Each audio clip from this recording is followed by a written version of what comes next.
Okay, so I'll get started. Hi, everyone. Thanks for coming to my presentation this morning. It's an early start. I wasn't sure I was going to make it this morning.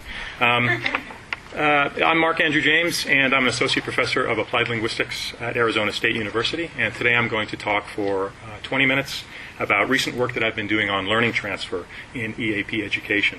And we'll have some time then for questions. I don't have a handout, but I'm going to post my PowerPoint slides and an audio recording of this presentation on my website in the next day or two. So please feel free to visit and download that if you like. The address is here, and I'll put that up again at the end of my presentation so you can copy it down if you like. Okay, so first, the context that I'm focusing on is EAP education, which aims to help learners to participate in academic contexts. For example, to study in English medium, K through 12 schools, colleges, and universities. Because this context provides EAP students with an immediate need to use whatever they've learned, learning transfer is a major concern. Learning transfer is a construct that has been widely studied in psychology, and it refers to the phenomenon of previous learning being applied in novel situations. For example, learning occurs as a result of EAP instruction, and this learning should be applied in novel situations like students' other courses. From this perspective, it can be argued that for EAP education to be considered successful, transfer of learning to students' other courses is a necessity. Empirical research has provided evidence of such transfer, but this picture is unclear because there is only limited detail about the circumstances of the transfer. For example, where and when transfer occurs, and the kinds of activities involved. One reason for this lack of detail is that studies have looked at the impact of EAP instruction in a broad way. For example, in terms of improved graduation rates or grade point averages, or students' reports that EAP instruction helps in their other courses in general. Another reason is that studies have looked at EAP instruction itself in a broad way. For example, by asking students to comment on the impact of their EAP course as a whole. As a result, in this research, details that might in turn help EAP educators to understand where and when to expect or not expect transfer appear to be scarce.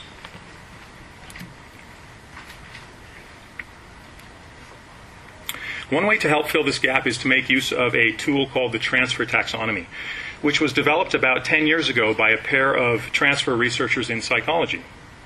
The psychology research on transfer is massive, and it's filled with contradictory findings. So these researchers developed this tool so they could examine the existing research and identify transfer-related details, so that it would be easier to see patterns across studies. This taxonomy looks at transfer along 9 dimensions. 6 of those dimensions focus on transfer distance, which means whether transfer occurs between similar contexts, which we call near transfer, or between different contexts, which we can call far transfer. The 6 dimensions of transfer distance are, first, knowledge domain, which means whether activities deal with similar topics. Second, physical context, which means whether activities are in the same location and involve the same people. Temporal context is the third one, which means whether activities occur around the same time. The fourth one is functional context, which means whether activities have similar purposes, for example, to get grades or to make friends. The fifth one is social context, which means whether activities are all collaborative or all individual. And the last one is modality, which means whether activities have a similar format, for example, multiple choice or essay. And the other 3 dimensions of the taxonomy look at the kind of learning that transfers. And this is in terms of, first, specificity/generality, which means whether the learning that transfers is relatively narrow and superficial, like specific facts or concrete step-by-step procedures, or deeper and more general, like abstract principles. The second one is performance change, which means whether transfer involves an improvement in the quality or accuracy of a student's work, or in the speed of the student's work, or just a change in the way that the student approaches doing her or his work.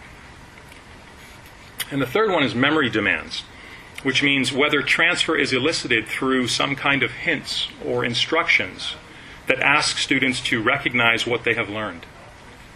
or if instead transfer occurs more spontaneously, without any direct hints or instructions, so that students have to completely recall what they have learned. So the researchers who developed the taxonomy demonstrated it by analyzing a collection of well-known studies of transfer in psychology. And the analysis was successful in adding clarity to the understanding of transfer in that area. So what I'm hoping to do with the work that I'm describing in this presentation today is to illustrate how this transfer taxonomy can add clarity to our understanding of transfer in EAP education. Now, one problem with using the taxonomy in EAP education is that the existing research I mentioned a minute or two ago, this research that has provided evidence of transfer from EAP instruction to students' other courses, lacks much of the detail that the taxonomy would focus on. So that won't work. But the taxonomy can be used to analyze another body of existing research that's relevant here. Research that has examined EAP student learning. This collection of studies is suitable for analysis for three main reasons. First, although the explicit focus in these studies may have been learning, the findings often actually demonstrate transfer. For example, a typical design involves exposing students to some kind of instructional treatment, like an innovative way of teaching vocabulary or grammar, and then giving students a test to see what they've learned. But successful performance on the test requires that the students apply what they learned during the instructional treatment. So this is a case of applying previous learning to a novel situation, and this is, by definition, transfer. And second, although transfer in these studies doesn't cross actual course boundaries, it does occur between contexts that differ in ways that courses differ from each other. For example, an EAP course and a student's other courses might occur at different times, in different places, and involve different subject matter. Along the same lines, in studies that examine EAP student learning, a post-test might differ from an instructional treatment in time, place, and subject matter. And third, many of these studies have involved experimental research designs. This means that there may be substantial detail in these studies about the circumstances of transfer. For example, details about the instructional treatment that students were exposed to and about the post-test that they were asked to complete. This is the kind of detail that an application of the transfer taxonomy requires. So with this in mind, in fall 2012, last semester, I gathered a collection of suitable suitable studies of EAP student learning and analyzed them with the transfer taxonomy, with the purpose of seeing what, if anything, might be learned about transfer in EAP education through this analysis. I used the ERIC online database to search for suitable studies, focusing on the thesaurus categories English for academic purposes and second language instruction. And I narrowed down the list, it was a massive list, by looking for studies that, first, were conducted in an EAP setting, including at an elementary school, secondary school, or post-secondary school level. Second, studies that used an experimental or quasi-experimental research design and showed that instruction had led to learning that students could demonstrate. In other words, that there was evidence of transfer in these studies. Third criterion, that they were published in a peer-reviewed journal or a book. And fourth, that they provided enough detail about the research design that they could be analyzed with the transfer taxonomy. So using these criteria, I found a total of 41 suitable studies. And I should point out here that in the presentation summary in the conference program, it says that that I'll be talking about 80 studies today. I wrote that summary at an earlier stage of the project when I thought that I would find a larger number of suitable studies. I was surprised that the number was as low as it was. So anyway, the final number of studies that I was able to analyze in detail was 41.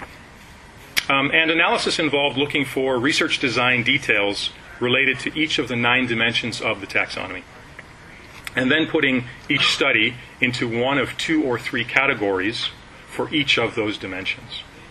For example, for each of the 6 dimensions of transfer distance, I used 2 categories, near and far.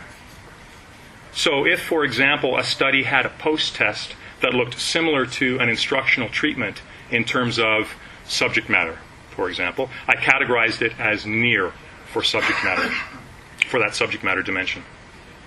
I'll explain in more detail the categories that I used as I'm talking about the findings on the next 2 slides.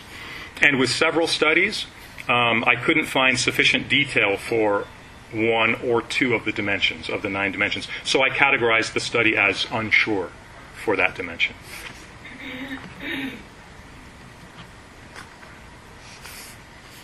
So I'm going to present the findings in just 2 tables. This is the first one, and then we'll look at the second one. The first table will deal with the 3 dimensions of the taxonomy that focus on the content of transfer. The second table, which we'll look at in a minute, will deal with the other 6 dimensions of the taxonomy, which focus on transfer distance. So here's the first table, and I'll briefly describe what the categories are for each of the 3 columns. And then I'll describe what I see as the main patterns in the table. There's a lot of detail here. I'll just go over it briefly and talk about the main patterns. So the first column, technically the second one, the first one has all the names of the articles. So learned skill deals with the nature of transfer in terms of specificity/generality. And there were 2 categories, specific and general. So in the studies that were categorized as specific, transfer involved phonological awareness, like being able to distinguish between vowel sounds, pronunciation, for example, of segmentals, and knowledge of idioms, words, or discipline-related concepts, like the violation of slaves' human rights. So this specific category was meant to reflect transfer that was relatively narrow and concrete. On the other hand, in the studies that were categorized as general, the rest of the studies in that column, transfer involved grammar rules, language functions, like asking questions, reading skills, like identifying main ideas and supporting details, writing skills, like developing content and organizing, and critical thinking skills. So, the label general, the general category, was meant to reflect transfer that was relatively broad and abstract. The next column, performance change, deals with the impact of transfer. And there were 3 categories this time. First, accuracy/quality. Second, speed. Third, approach. In the studies that were categorized as accuracy/quality, the first category, transfer involved an increase in students' correctness. For example, in identifying grammar mistakes, producing grammatically accurate discourse, matching words with sentences or with pictures, or answering comprehension questions about a text that they had read or a topic that they had been studying. In the studies that were categorized as speed, and there's only a couple of them, transfer involved an increase in the amount of reading students could accomplish in a given amount of time, or in the fluency of students speaking. And in studies that were categorized as approach, and again, there's only a couple of them, transfer involved a change in the number of features like paragraphs or discourse markers in students' writing, or in the types of questions that students asked during group discussions. And the last column has memory demands at the top, and this column deals with the spontaneity of transfer. In other words, whether transfer involved being shown and just having to recognize what had been previously learned, or having to completely recall what had been previously learned. In studies that were categorized as recognize, transfer involved choosing answers, for example, on post-test items that were true-false, multiple choice, or matching. On the other hand, in studies that were categorized as recall, transfer involved constructed responses, for example, by having to write essays, to participate in group discussions, or to provide written or spoken definitions. So that explains where the labels came from, and now I'll talk briefly about the general patterns, what I think is most important when we look at this. So to summarize the table, we can see that in this collection of 41 studies, transfer was balanced in terms of generality/specificity, which is the first column. Because 20 studies involved transfer that was specific, and 23 studies involved transfer that was general. Transfer was also relatively balanced in terms of memory demands, the last column, because in 20 studies, transfer involved recognition. And in 33 studies, there was some overlap. Some studies involved both because they measured different things. In 33 studies, transfer involved recall. But transfer was imbalanced in terms of its impact, which is the middle column. Because in almost all of the studies, transfer involved improved accuracy or quality. And in only 4 studies did transfer involve greater efficiency, speed, or changed approach.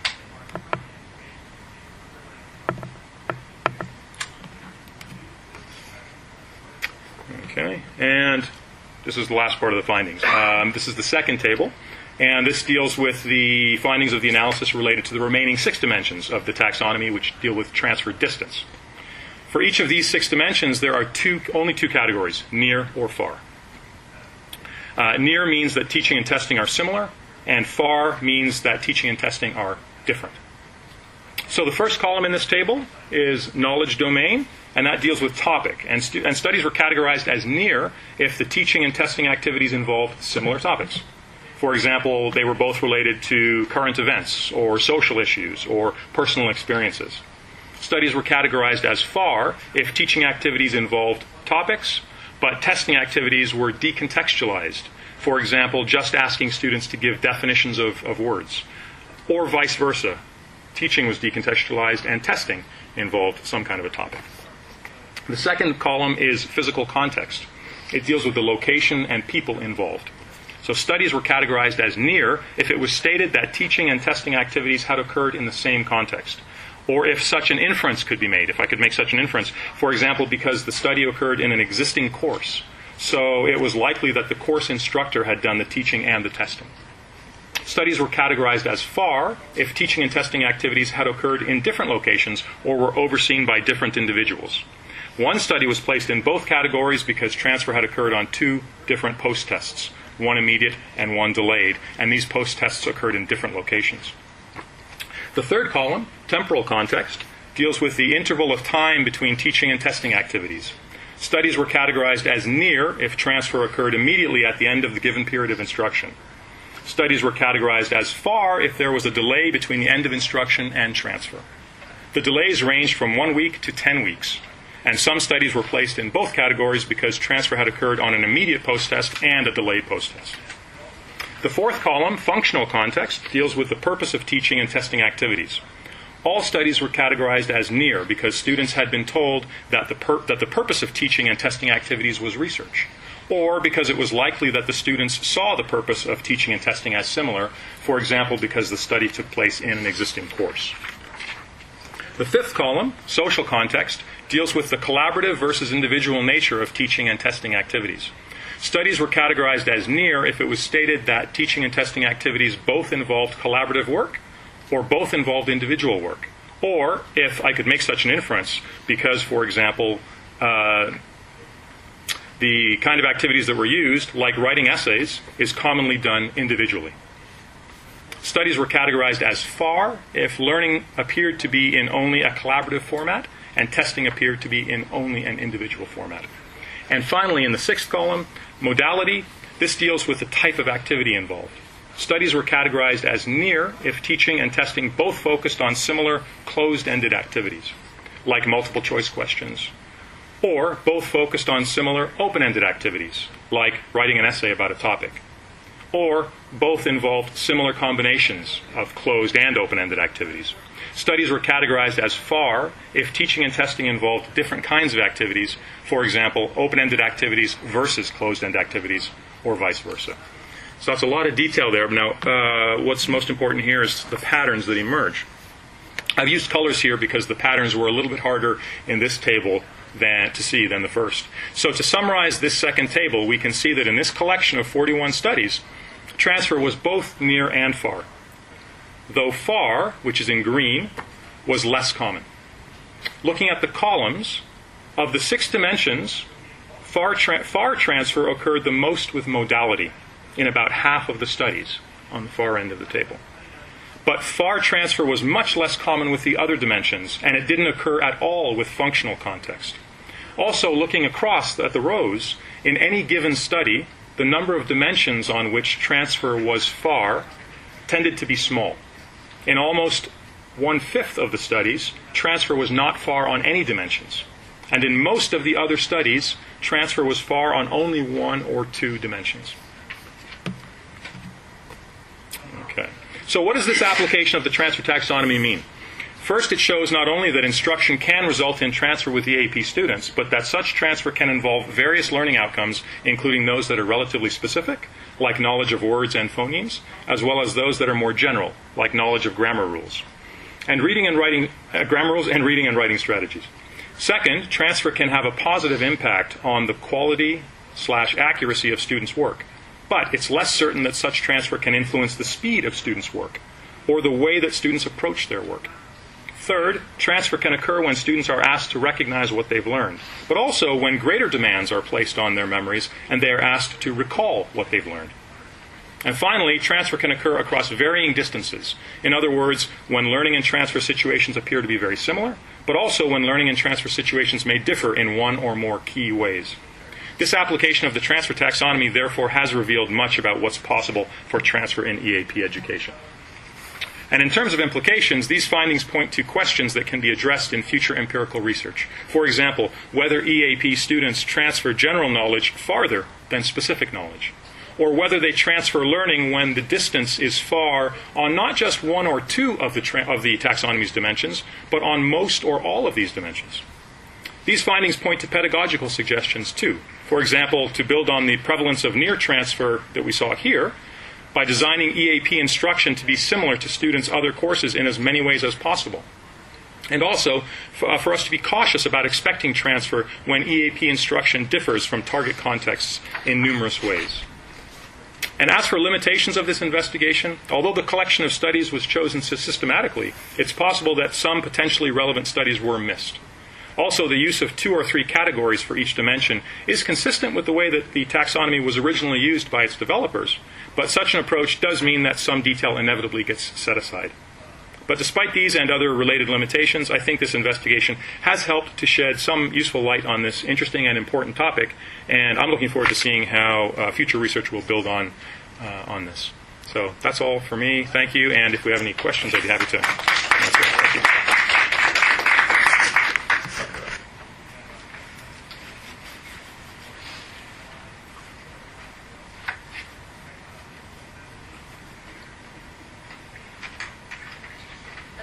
Please, yeah.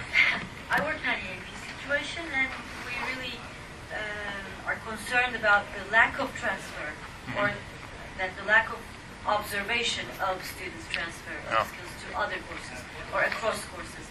So maybe a question, and we came to a point where we explicitly highlight that they can and they should transfer some of or such and such skills to such and such course. And they also explicitly highlight and indicate that they expect the students to transfer the skills that they acquire in this course to their course, in the courses in their fields. So maybe I wonder if you have come across any indication of explicit teaching as such. You see what I mean? Not explicit teaching, but I mean explicitly highlighting that they... teaching for transfer. Yeah, yes, absolutely, yeah. Yeah, there's... I didn't talk about it in this presentation, but there's an interesting body of work that looks at teaching for transfer. We haven't looked at it too much in second language education yet. The work that I'm thinking of is in educational psychology. I'm actually working on a follow-up study right now where I am looking at teaching for transfer techniques and how they're reflected in teaching materials. But anyway, yeah, there's some interesting work. I'm forgetting the name of the source right now, but scholars talking about teaching for transfer have identified specific teaching techniques that can be used on the front end of instruction. I mean, like in an EAP course. And it includes, it's 2 general categories of instruction that they talk about. And the labels that have been used are hugging strategies and bridging strategies. And hugging strategies, it's different types of things that we can do as a teacher to make our EAP teaching look very similar to the target context. Try to make things similar, like matching, simulations, things like that. The other kind of technique they talk about is called bridging. And the idea is that as EAP instructors, we would, whatever we're trying to teach our students, whatever we want them to learn, we would try to get them to learn it in a way that it's at a general level or an abstract level, rather than sort of specific and concrete. So getting them to reflect, things like metacognitive reflection, reflecting on what you've learned. I do this with my students sometimes, having them analogize. So, we've talked about a certain strategy. What does that remind you of? Can you think of an analogy for that? And the idea is that when we as humans think on an abstract level, that knowledge is easier to transfer later on. So there's these two general sort of categories of teaching techniques that we talk about. But that's from the front end of instruction. We also can think about the sort of the other side, the target context, and what can be done there. I haven't seen anything that talks about sort of teaching techniques in that. What can instructors in the disciplines do to promote instruction, to promote transfer. But that's an important factor as well, is what sort of climate. I've done a study on transfer climate in target contexts, and what happens when, for example, EAP students go into their content area courses and their instructors don't encourage them to apply skills from the EAP course. Their classmates ridicule them for having taken an EAP course.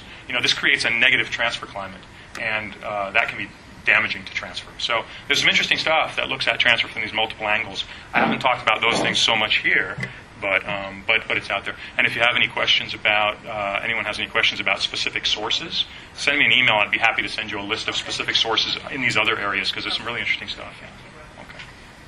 I think the problem here is, usually the students, the AP students, when they go to the faculties and they study their subject matter, the instructors' expectations are huge. I mean, they do not want to do much in terms of the AP, but they expect everything to be ready, and just, putting the blame on the AP instructors. They haven't done much there, they haven't learned anything there, or things like that. Yeah. Collaboration is very difficult. Yeah, and in some contexts more than others, right? But I mean, in a post-secondary context, colleges and universities, absolutely, we work in our different areas, and it's difficult to do that. One of the studies that I'm planning as a follow-up to this line of research is to look at perceptions of instructors' perceptions of responsibility for transfer. So, if you talk to a group of EAP instructors and a group of content course instructors and a group of students, and ask everybody, where do you think the responsibility for transfer lies? It would be interesting to see what patterns emerge. Ultimately, it has to be the student's responsibility. I mean, that's how transfer happens, right? Students have to do it. So ultimately, it is their responsibility. But how do they see that responsibility? Because I've got some sort of anecdotal evidence from other studies that I've done where students talk about having no expectations for transfer, and that, this is something that should just happen automatically. I shouldn't have to think about this.